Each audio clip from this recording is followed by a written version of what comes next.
흑백 논리라고 하는 게 있어요. 흑백 논리. 흑이 아니면 백 이렇게 이야기하는 거죠. 악이 아니면 선 이러한 방식으로 두 가지로만 구분하려고 하는 논리를 흑백 논리라고 이렇게 말합니다. 근데 이 흑백 논리는 사실 굉장히 위험한 거예요.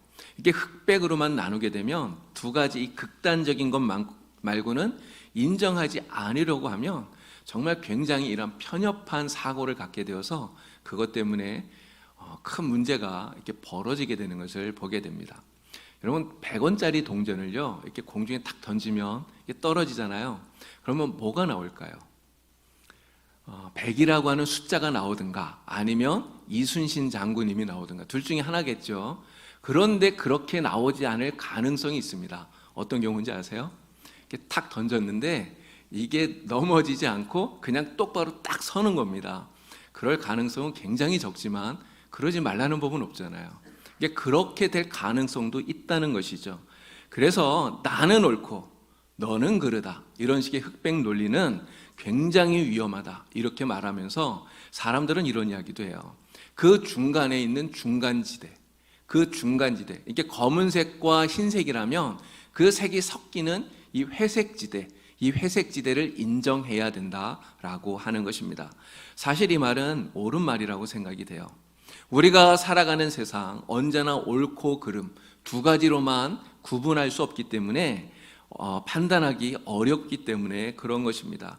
여러 가지 상황이나 조건들 이런 것들을 고려해 보면 사실 흰색이나 검은색 이 두 가지로만 나눠지는 것이 아니라 오히려 그 중간에 있는 이 회색만이 아니라 더 많은 다양한 색깔들이 있다 하는 것을 우리가 알게 되는 것이죠. 자, 그런데 이렇게 이 회색지대에 관한 긍정적인 생각들을 우리의 신앙생활에 적용을 해보면 좀 문제가 될 수 있습니다. 여러분 어떤 성도들은요 예수님과 그리고 세상 사이에서 적당하게 양다리를 걸치는 이러한 성도들이 있어요. 우리가 흔히 말하는 이게 썬데이 크리스천이라는 사람들이 그런 사람들입니다. 주일은 이렇게 나와서 예배도 드리고 또 여러 가지 봉사도 하고 그래서 주일에 보면 정말 그리스도인 크리스천 같아 보이는데 평소에는 그렇지 못한 거예요. 그냥 평일 월요일부터 토요일까지 세상에 나가서 살 때는 그리스도인인지 예수를 믿지 않는 사람인지 이게 구분이 되지 않는 그냥 세상 사람들과 똑같은 그런 모습으로 살아가는 사람들이 있다는 것입니다. 그런데 어떻게 보면요 이런 사람들이 더 지혜로운 것처럼 그렇게 생각될 수도 있어요. 왜 그러냐면 이런 사람들이 교회에도 잘 적응을 하고 또 세상에도 잘 적응하는 것처럼 보여지기 때문에 그렇습니다.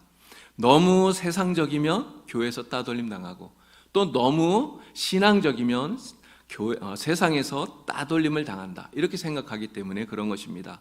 그래서 적당히 신앙적이고 또 적당히 세상적인 이러한 사람들이 오히려 지혜로운 것처럼 그렇게 보여지기도 한다는 것이죠. 그러나 여러분 우리가 분명히 알아야 될 것이 있습니다. 신앙생활에 있어서만큼은 다른 거는 그렇지 않겠지만 이 신앙생활에 있어서만큼은 우리가 이 회색지대를 만들 수 있지만 또 그게 더 좋다고 생각할 수 있지만 분명한 것은 예수님과 세상 사이에 중간지대라는 것이 존재하지 않는다는 거예요. 그리고 더 우리가 기억해야 되는 것은요 이러한 회색 신앙을 가지면 그것은 우리 주님께서 정말 싫어하는 것이라고 하는 것입니다. 이솝우화의 이 박쥐 이야기가 나오는데 아마 여러분 잘 아실 겁니다. 박쥐가 사는 이 숲속에서 새들과 들짐승들 사이에 싸움이 일어났어요. 새들과 들짐승들 사이에서 이 박쥐가 눈치를 보는 거예요. 그러다가 이 박쥐는요 새들이 이길 것 같으면 새들 편에 붙습니다. 나는 날개가 있으니까 나는 새야 이렇게 이야기하는 거죠. 그러다가 들짐승들이 이길 것 같으면 다시 또 들짐승 편에 붙어요. 나는 생김새를 봐라. 나 쥐랑 똑같이 생겼잖아. 나 들짐승이야. 이렇게 이야기를 하는 거죠. 새에 붙었다. 들짐승에 붙었다. 이렇게 하는 거예요. 그러다가 이 새들과 들짐승들이 너무 이 싸움이 오래되니까 또 피곤하고 해서 서로 화해를 하고 사이좋게 지내기로 하였습니다. 자, 그런데 이 박쥐는 어떻게 되었을까요? 평화가 이루어지고 나니까요 새들한테 갔더니 새들이 그렇게 얘기해요. 야, 너는 들짐승이잖아. 들짐승들한테나 가봐. 들짐승들한테 갔더니 야, 너는 새잖아. 새한테들한테 가봐. 이렇게 하는 거예요. 결국은 이 박쥐가 새들에게도 들짐승들에게도 환영받지 못하고 결국은 그 들짐승과 새들을 떠나서 아무도 나오지 않는 한밤중에나 밖으로 나오고 그냥 낮에는 동굴 속에 숨어 사는 그런 신세가 되었다 하는 그런 이야기입니다. 박쥐처럼 정말 이 상황에 따라서 새들 편에도 설 수 있고 또 들짐승 편에도 설 수 있는 이러한 사람이 더 지혜로운 것처럼 그렇게 보여지지만 그러나 자기 색깔이 분명하지 못하면 결국은 어느 편에도 설 수 없다고 하는 이러한 가르침을 우리에게 주는 이 우화라고 생각이 됩니다. 예수님께서는 우리에게 이렇게 말씀하셔요. 내가 내 행위를 아노니 내가 차지도 아니하고 뜨겁지도 아니하도다. 내가 차든지 뜨겁든지 하기를 원하노라. 우리 주님이 말씀하신 것입니다. 라오디게아 교회에게 주신 이 말씀인데요, 이 말씀은 바로 회색 신앙을 가지고 예수님과 세상 사이에서 적당하게 양다리를 걸치고 있는 그런 사람들에게 주시는 책망의 말씀이라고 말할 수 있습니다. 예수님은요, 이러한 사람들에게 어떻게 하실 것인지도 말씀하셨어요. 예수님 말씀하시기를 내가 이같이 미지근하여 뜨겁지도 아니하고 차지도 아니하니 내 입에서 너를 뱉어버리리라. 주님 말씀하셨습니다. 여러분, 우리는 예수님과 세상 사이에 중간지대가 없다는 것을 확실히 알아야 됩니다. 회색 신앙은 주님께서 용납하는 것이 아니라는 것을 분명히 알아야 되는 것이죠. 그러나 마귀는 자꾸만 우리에게 이렇게 속삭여요. 적당히 하라는 거예요. 그냥 적당히 하라. 뭐 이렇게 유별나게 너 혼자 이렇게 튀려고 그러냐. 그럴 필요가 뭐가 있느냐. 그냥 적당하게 해라. 적당한 게 좋은 거 아니냐 이야기예요. 그러나 우리는 이 적당히 하라고 하는 마귀의 속삭임을 단호하게 물리쳐야 되는 것입니다. 우리 주님께서는 적당히를 용납하지 않아요. 그렇게 하는 것은 오히려 아예 하지 않은 것보다도 못한 것일 수 있는 것입니다. 오늘 성경 말씀은 우리에게 두 개의 길이 놓여져 있다고 말을 해요. 하나는 육체의 욕심을 따라서 사는 길입니다. 그리고 또 하나는 성령을 따라서 사는 길이에요.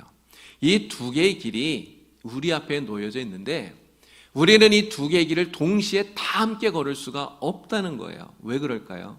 이 두 개의 길은 그 끝이 다르기 때문에 그렇습니다. 그 종착점이 완전히 다르기 때문에 이 두 개의 길을 우리가 같이 걸을 수 없다는 거예요. 예를 들어서 우리가 서울에서 중부고속도로를 타고 쭉 내려오면 이천에 호법 인터체인지가 나옵니다. 이 호법 인터체인지가요, 호법 분기점, 여기에서 영동고속도로하고 중부고속도로가 만나요. 그런데 거기에서 영동고속도로를 갈아타고 그리고 쭉 아래로 내려오면 강릉까지 가게 됩니다. 근데 만약에 여러분들이 영동고속도로를 타는 것이 아니라 그냥 중부고속도로로 계속해서 내려가시면 어디까지 갈 수 있습니까? 부산까지 갈 수 있어요. 여러분, 방향이 완전히 달라요. 여러분, 영동고속도로와 또 중부고속도로와 두 개를 동시에 갈 수가 있나요? 그렇게 할 수 없는 것이죠. 마찬가지로 죽음과 멸망으로 가는 육체의 욕심을 따라 사는 길, 그 길을 걸어가면서 동시에 영생과 구원으로 가는 성령을 따라 사는 길을 우리가 동시에 걸을 수 없다고 하는 것입니다. 그런데 가끔 보면 이 두 길을 왔다 갔다 한다고 생각하는 사람들이 있어요. 이 두 길을 왔다 갔다 한다고 생각하는 사람들은 사실은 착각하는 거예요. 이 회색 신앙을 가진 사람들은 자신들이 영생의 길에 서 있다고 생각하지만 사실은 영생의 길에 서 있는 것이 아니라 멸망의 길에 서 있다는 것을 분명히 알아야 되는 것입니다. 자, 그렇다면 우리가 절대로 가지 말아야 할 이 육체의 욕심을 따라 사는 길, 이 육체의 욕심을 따라 사는 이 육체의 길이라는 것이 과연 무엇일까 하는 것이죠. 오늘 우리가 읽은 말씀 가운데 19절에서 21절에 보니까 바로 그것이 무엇인지를 이야기합니다. 음행과 더러운 것, 호색, 의상숭배, 주술, 원수를 맺는 것, 분쟁과 시긴과 분냉과 당짓는 것과 분열함과 이단과 투기와 술 취함과 방탕함. 이런 것들을 쭉 이야기합니다. 이러한 악의 목록들을 이야기하면서 바로 이러한 것들이 육체의 일이고 또 육체를 따라 사는 길이라고 이렇게 말씀하고 있는 거예요. 그리고 말씀은 이렇게 단호하게 우리에게 알려주는데요. 육체의 일을 행하는 자들은 하나님의 나라를 절대로 유업으로 받을 수 없다. 단호하게 말씀합니다. 이러한 일들을 행하는 사람들은 하나님의 나라에 절대로 들어갈 수 없다. 이것이 성경이 우리에게 알려주고 있는 말씀인 거예요. 자, 이러한 육체의 일들의 그 근원이 무엇입니까? 왜 이러한 육체의 일들을 행하게 될까요? 그 근원은 바로 사람의 욕심이에요. 육체적인 정욕을 채우기 위해서, 또 정치적인 야망을 이루기 위해서, 또 경제적인 욕구를 충족시키기 위해서 사람들은 음행도 하고 속이기도 하고 야합하기도 하고 시기하기도 하고 화를 내기도 하고 술에 취하기도 하고 이러한 일들을 행하게 된다는 것입니다. 그렇지만 우리가 육체의 욕심을 이루기 위해서 육체의 욕심이 이끄는 대로 그렇게 살아가게 되면 여러분, 그 마지막에 주어지는 것이 무엇이겠습니까? 성령을 거스르고 자신의 욕심을 따라 살아가는 그러한 사람들, 그들이 비록 교회 안에서 신앙생활 하는 것처럼 그러한 그리스도인의 모습은 가지고 있다 할지라도 결국 그들에게 주어지는 그 마지막은 멸망밖에 없다는 것을 우리는 말씀을 통해서 다시 한 번 더 깨닫게 되는 것입니다. 그래서요, 우리 기독교 역사를 보면요, 이러한 육체의 욕심을 따라 살지 않으려고 자신의 육체에 정말 고통을 가하면서 고행을 통해서라도 이러한 육체의 정욕을 제어하고 다스리려고 했던 많은 사람들이 있던 것을 알게 됩니다. 우리 초기 기독교에 수도원 운동이 생겨나게 되었는데요, 이 수도원 운동의 밑바탕에 바로 이러한 생각들이 있었다고 하는 것입니다. 수도승의 아버지라고 불리는 성 안토니라고 하는 사람이 있어요. 이 성 안토니는요, 예수님께서 그런 말씀하셨잖아요. 내게 있는 모든 소유를 팔아서 가난한 사람들에게 다 나누어주고 그리고 너는 나를 따르라. 부자 청년에게 그 이야기했는데 부자 청년은 예수님의 그 말씀을 듣고 근심해서 가버렸습니다. 예수님을 따르지 못했죠. 근데 이 안토니는 어떻게 한지 아세요? 예수님이 하신 이 말씀을 그 말씀 그대로 순종한 거예요. 그래서 자기가 가지고 있는 모든 재산들을 다 팔아서 가난한 사람들에게 다 나누어 주었습니다. 아무것도 없는 빈털터리가 되었잖아요. 안토니는 혼자 사막으로 들어갑니다. 그리고 그곳에서 은둔하면서 고행을 하게 된 거예요. 이 안토니를 따르는 많은 사람들이 생겨나서 이 수도원 운동이 시작하게 된 것입니다. 이들은요, 하나님께 귀 기울이기 위해서 말하는 것을 하지 않았어요. 하나님 말씀으로 배부르기 위해서 육체는 배고픈 이러한 일들을 그들은 하게 되었다는 것입니다. 거룩한 가난을 몸으로 실천했던 거예요. 이러한 고행을 통해서 육체의 정욕을 다스리고 그리고 성령을 따라 사는 이러한 삶을 살려고 했었던 것입니다. 그런데 시간이 지나면서 이들보다 더 극단적인 방법을 가지고 육체의 정욕을 제어하려고 했던 사람들도 생겨납니다. 중세시대의 카톨릭 신부였던 아셉 시마스라고 하는 사람이 있는데요, 이 사람은 정말 이 타오르는 정욕, 이 정욕을 억누르기 위해서 자기 몸에 많은 쇠사슬들을 목에 걸고 다녔대요. 그런데 그 사슬이 얼마나 많아졌는지 나중에는 이 무게를 이기지 못하니까요, 걸어 다니질 못해서 무릎으로 기어 다닐 정도였다고 합니다. 또 마카리우스라고 하는 사람이 있는데 이 사람은 육체의 정욕을 이기기 위해서요, 6개월 동안 늪지대에 벌거벗은 몸으로 들어갔습니다. 그 늪지대에서 6개월 동안 모기에 얼마나 많이 뜯겼는지 6개월이 지나고 나서 보니까 마치 문둥병에 걸린 사람처럼 그렇게 바뀌어 버렸다는 거예요. 마론이라고 하는 사람이 있는데 이 사람은 또 11년 동안이나 나무통 속에 들어가서 정말 그냥 먹는 것만 하고는 다른 것을 아무것도 하지 않았다는 거예요. 정말 이러한 고행을 통해서라도 육체의 정욕을 이기고자 노력했던 이들의 이 가상한 노력, 정말 얼마나 대단한지 모르겠습니다. 여러분, 이렇게 하라면 여러분 할 수 있나요? 저는 못할 것 같아요. 정말 어떻게 이렇게 하면서까지 우리의 육체의 정욕을 우리가 이기고 그것을 누를 수가 있겠습니까? 이렇게 자신의 육체를 괴롭게 하고 고통을 가하면 정말 우리의 육신의 마음속에 이 솟아오르는 그러한 정욕들을 우리가 이길 수 있겠느냐 하는 것입니다. 대부분 사람들은 이러한 고행을 사실 견디지도 못할 겁니다. 그렇게 한다 해도 사실 육체의 정욕을 이기기는 굉장히 어렵다는 거예요. 그럼 사도 바울이 뭐라고 말합니까? 내 속에 하나님의 말씀을 따르려고 하는 그러한 생각이 있지만 그것만 있는 것이 아니라 육체의 정욕을 따르려고 하는 생각이 내 안에 같이 있어서 그 두 생각이 날마다 싸운다는 거예요. 여러분, 이 고백을 누가 했다고요? 사도 바울이 이 이야기를 했어요. 그러면서 사도 바울은 이렇게 탄식합니다. 오호라, 나는 곤고한 자로다. 누가 이 사망의 몸에서 나를 건져낼 것이냐, 이야기를 해요. 하지만 여러분, 우리가 육체의 정욕을 이기는 가장 확실한 방법이 있어요.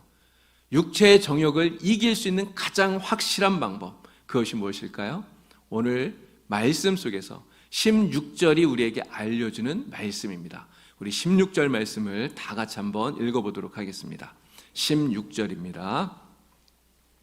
내가 이르노니 너희는 성령을 따라 행하라. 그리하면 육체의 욕심을 이루지 아니하리라. 아멘.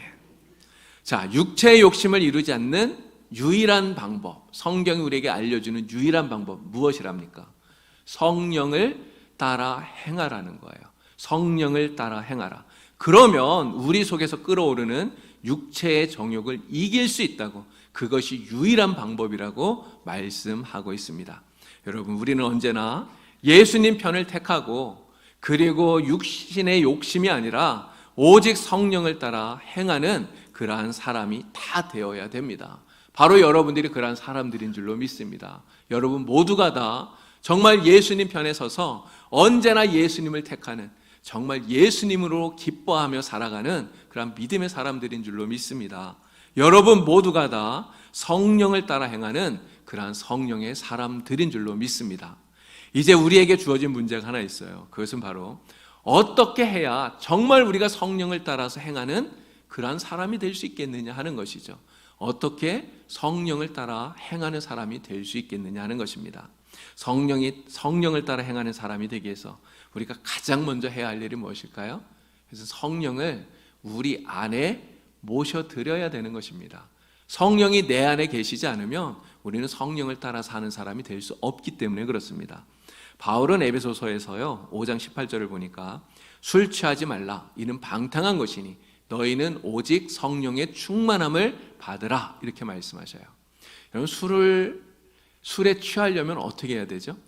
술에 취하려면 술을 마셔야 됩니다. 여러분, 술 안 마시고 술에 취할 수 있나요?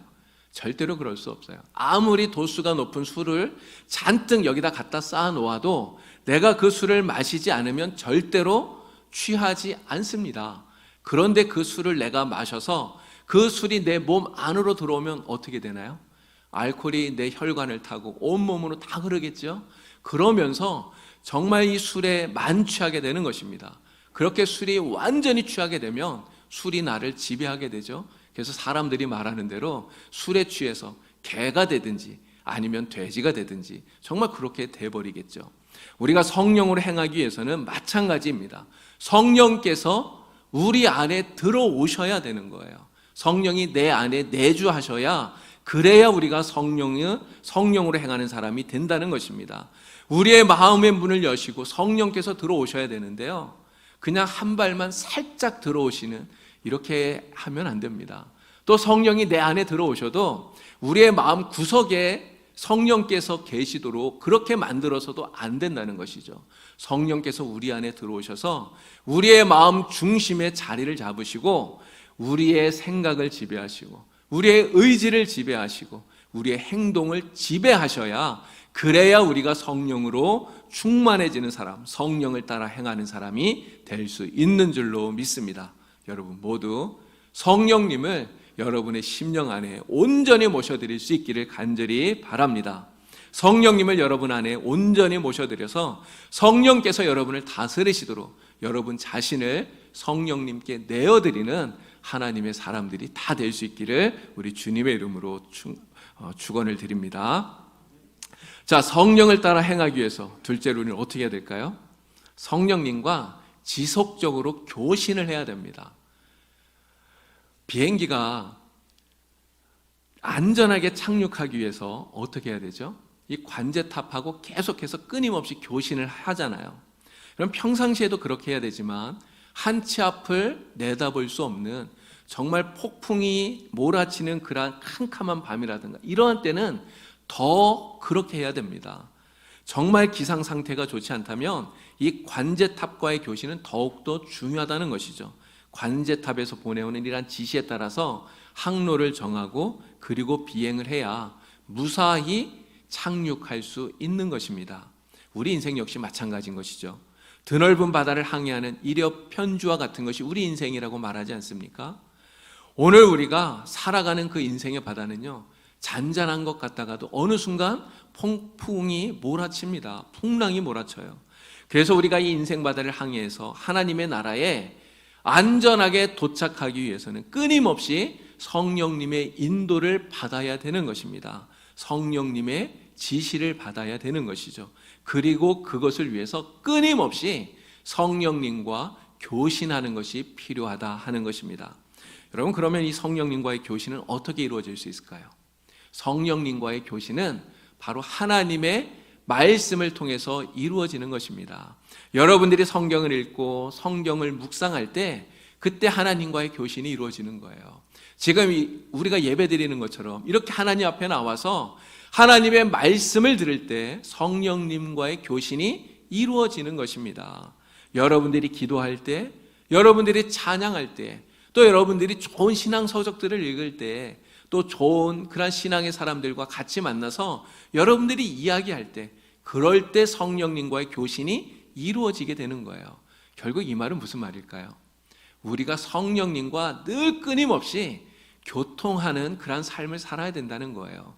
늘 성령을 기억하고 늘 성령님이 나와 함께하는 것을 기억하면서 성령님의 음성에 귀를 기울여야 성령과의 교통이 이루어지고 성령과의 교신이 이루어져서 성령님의 인도함을 받는 사람이 될 수 있다는 것입니다. 우리가 성령님의 이러한 교신을 받는 이 동안에 중요한 것이 하나 있어요. 그것은요, 헛된 것에 관심을 뺏기지 않도록 조심해야 된다 하는 것입니다. 왜 그럴까요? 우리가 성령님의 음성을 제대로 알아듣지 못하도록 방해하는 것이 있기 때문에 그렇습니다. 누가 방해할까요? 사탄이 방해합니다. 마귀가 방해한다는 거예요. 마귀가 우리가 하나님의 뜻을 바르게 깨닫지 못하도록, 성령의 뜻을 바르게 깨닫지 못하도록 자꾸만 방해하는 거예요. 그래서 말씀을 읽으면서도 자꾸만 딴 생각이 나게 만들고, 이렇게 설교를 들으면서도 졸리게 만들고 딴 생각이 나게 만들고, 그렇게 한다는 것입니다. 우리는 이러한 사탄의 방해를 이겨내기 위해서 그럴수록 더욱더 성령님께 집중하는 그런 성도가 되어야 될 줄로 믿습니다. 성령님께서 우리에게 하시는 말씀이 무엇인지 정확하게 깨달을 수 있어야 되겠습니다. 그래서 날마다 성령님과의 지속적인 교신을 통해서 성령님의 인도하심을 받는 여러분들 다 될 수 있기를 우리 주님의 이름으로 축원을 드립니다. 자, 마지막 한 가지 더 말씀을 드립니다. 성령을 따라서 행하기 위해서 오늘 우리는요, 내가 깨달은 그 성령의 계시가, 성령의 그 음성이 진짜 성령이 말씀하신 것인지 점검해 봐야 돼요. 점검하지 않으면 안 된다는 것입니다. 1992년 10월 28일 날 무슨 일이 있었는지 다들 잘 아시죠? 그날 다미 선교회 이장님 목사가 예수님이 재림하신다고 했던 날입니다. 여러분, 그 이장님 목사, 그 이장님 씨가요, 다른 교단의 목사가 아니에요. 우리 대한예수교 장로회 통합 측 교단 목사입니다. 그런 그분이 예수님이 그날 온다고, 성령의 계시를 받았다고 이야기를 했던 거예요. 얼마나 많은 사람들이 그 이야기를 듣고 같이 모여서 예수님 오시는 것을 맞이하려고 그렇게 했었는지 모릅니다. 그런데 예수님이 오시지 않았죠. 여러분, 그러면 이 이장님은 성령님의 계시를 받았다고 하는데, 그럼 성령님의 계시가 잘못된 건가요? 성령님의 계시가 틀렸던 것일까요? 그렇지 않습니다. 성령님의 계시가 잘못된 것이 아니라 사실 그는 성령님으로부터 아무런 계시도 받지 않은 거예요. 계시를 받은 것이 아니라 단지 자신의 느낌, 자신의 생각, 자신의 이러한 것들을 성령님으로부터 받은 계시라고 주장했다는 것입니다. 그런데 이러한 실수를 사실 우리도 할 수 있다는 거예요. 우리도 이러한 실수와 잘못을 범할 수 있다는 것입니다. 기도하면서 우리가 성령님이 주시는 여러 가지 생각들을 깨달을 수 있어요. 기도하면서 말씀을 들으면서 여러 가지 그런 느낌들, 많은 생각들이 우리에게 떠오릅니다. 우리는 그것을 성령님이 내게 주시는 생각이라고 그렇게 생각을 합니다. 그러나 물론 성령께서 그렇게 우리를 인도하시지만 우리가 기도하면서 떠오른 생각이라고, 말씀을 들으면서 생각이 난 거라고, 그 모든 것을 다 성령님이 나에게 주신 생각이라고 말할 수 있을까요? 그렇게 말하기는 좀 어렵다는 거예요. 여러분, 어떤 생각이 떠올랐을 때 이것이 진짜 성령님이 주신 것인지 그렇지 않은 것인지 판단할 수 있는 방법이 있습니다. 가장 좋은 방법은요, 내 입장에서 생각하는 것이 아니라 제3자의 입장에서 그것을 생각하는 거예요. 그래서 그 말씀을 정말 우리가 실천했을 때, 그 말씀대로 살았을 때 누가 가장 이익을 얻는가, 누가 가장 유익하게 되는가를 따져보는 것입니다.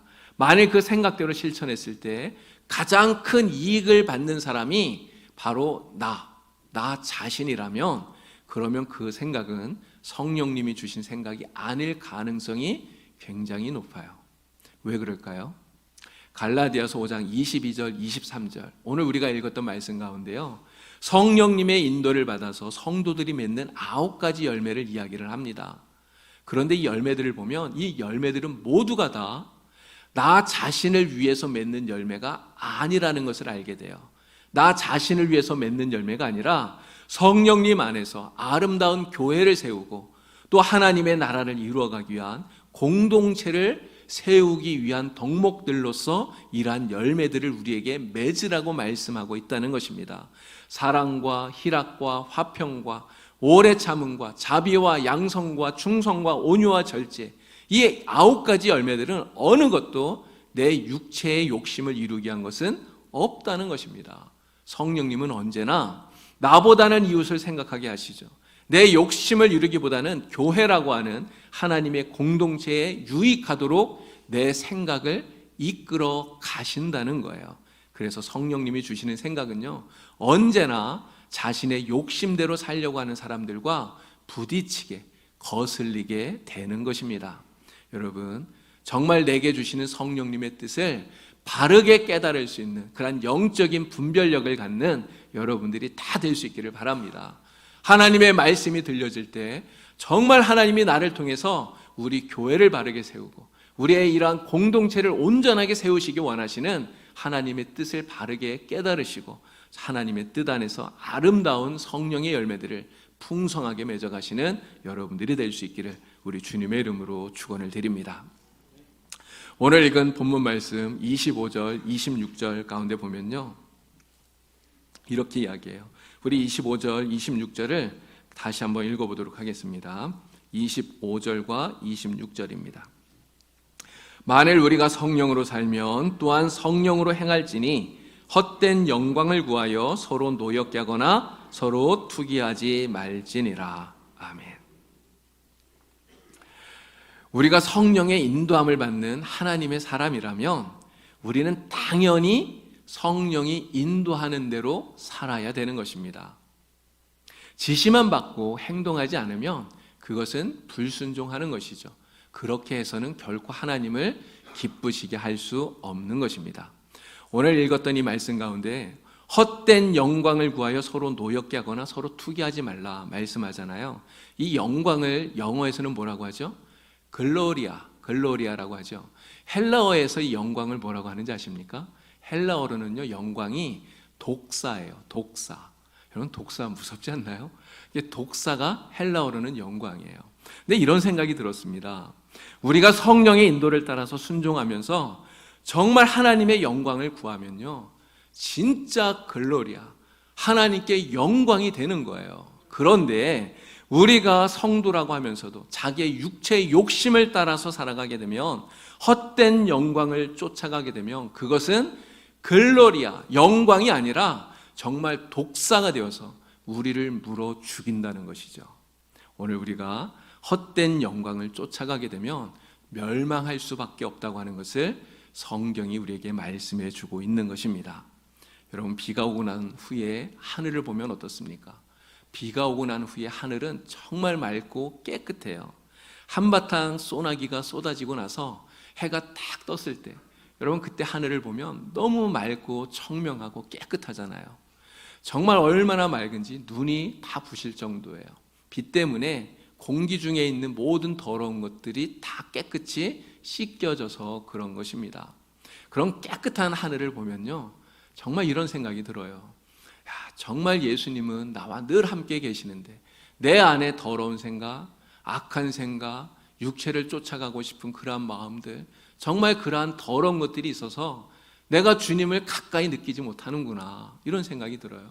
그래서 내 심령 속에 정말 내 마음에 성령의 소낙비가 주룩주룩 내려서 내 안에 모든 더러운 것들을 다 씻어주시면 정말 좋겠다, 이런 생각이 듭니다.